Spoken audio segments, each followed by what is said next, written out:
Hey guys, I got something really big to unbox today. Now it's called a Waldzimmer canvas and it's a yurt style tent, if that's not long enough.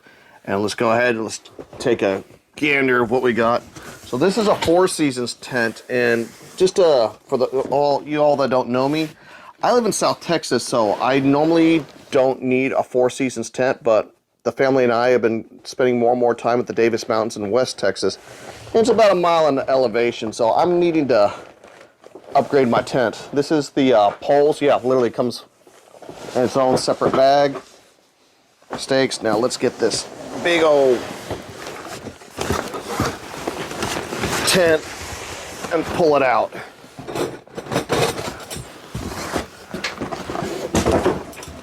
Alrighty.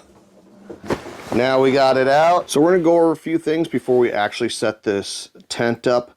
Now, earlier I said Four Seasons tent, and there's actually, most tents that you purchase are Three Seasons tents. And if you don't know the difference is when you go to your local Walmart or sporting goods store, almost every tent you purchase is a Three Seasons tent. A Four Seasons tent is gonna generally be made of a heavier, thicker material to keep that heat in. And will generally may even have a stove jack, so you'll have a wood burning stove with a pipe that runs through it, which this one does indeed have. Now, a few things I noticed off the back is, seriously, look how much extra room is in this bag for this tent. It's a whole lot of extra room. It's most tents, when you purchase them, it's hard to get them right back into the bag. So this has a ton of extra room. Now, a yurt style or even teepee style tent, what they will have is one main pole. And let me see if I can kind of pull that and show you. And show you the diameter of that pole is huge. And it has an entryway pole as well for the front entrance. But that's the main pole. So when you have a yurt style tent or a teepee style tent, they don't have very many poles. And they're very, very good with holding up in the wind.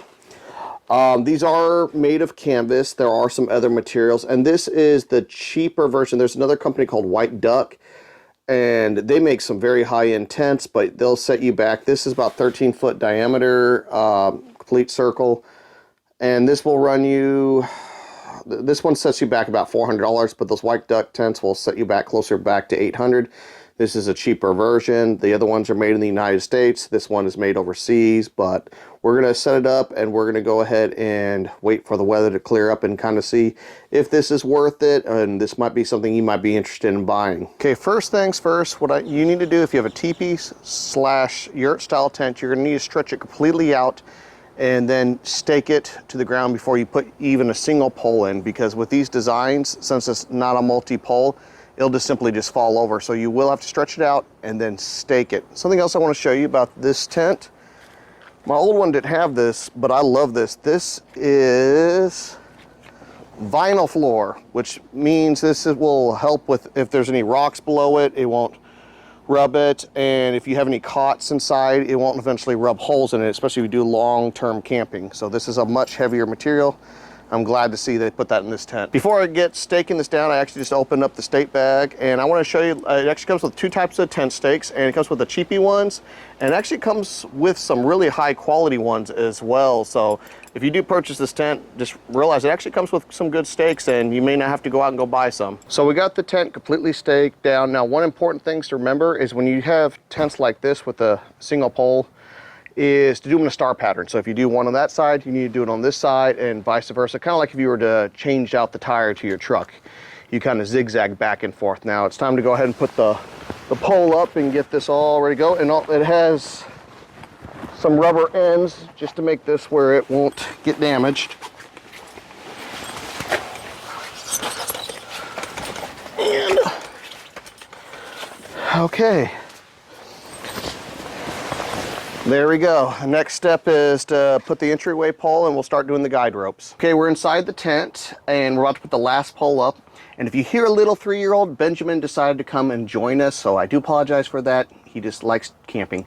Now on the top of this tent, it has a little pin, and this hole of the tent goes right in there, and it'll have a little plastic cap right here that'll go on the top and the outside. Now this will push forward, and we might have to pan the camera a little bit, but there's gonna be little pockets And always keep my shoes off while inside tents. I don't like tracking dirt in, just like a house.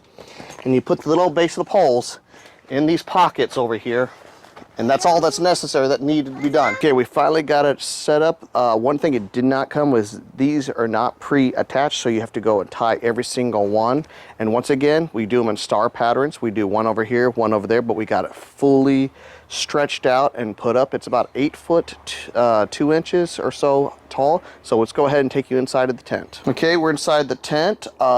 If you see, I got plenty of headspace. So it has that stove jack, which I've never actually had a tent with a stove jack. So you have your wood burning stove. It has like a little Velcro cover in the back, or on top. And I haven't waterproofed this yet. I don't know if it needs waterproofing. I'm going to do a test sample, see if it's waterproof. Look, most tents that you will purchase will say that it's already waterproof. However, depending on how it was stored, maybe this was sitting on a shelf for a year, waterproofing breaks down. So keep that in mind. Don't store your tent in heat because that'll help it break down faster, but always kind of keep it climate controlled. I always keep my tent stored in the house. So we're gonna go ahead, see if it needs waterproofing, and then we'll go test it out here. We got a New Year's camping trip, and we're gonna go ahead and see how well it does. So honest opinion, guys, is this tent worth it? To be completely truthful, this was actually an early Christmas gift. It's 9 days before Christmas at the time of recording. It was I was looking at getting one of these, but it was gifted to me and they wanted me to kind of look at it a little early to make sure all the parts are there, just like anything. And since we're leaving shortly after Christmas to do this New Year's trip, I wanted to give this tent an honest review. Is this a good tent? Have you ever purchased one, or are there better ones out there? Please leave that in the comments. I'm kind of getting new to doing the Four Seasons tents, doing more cold weather camping just because where I live.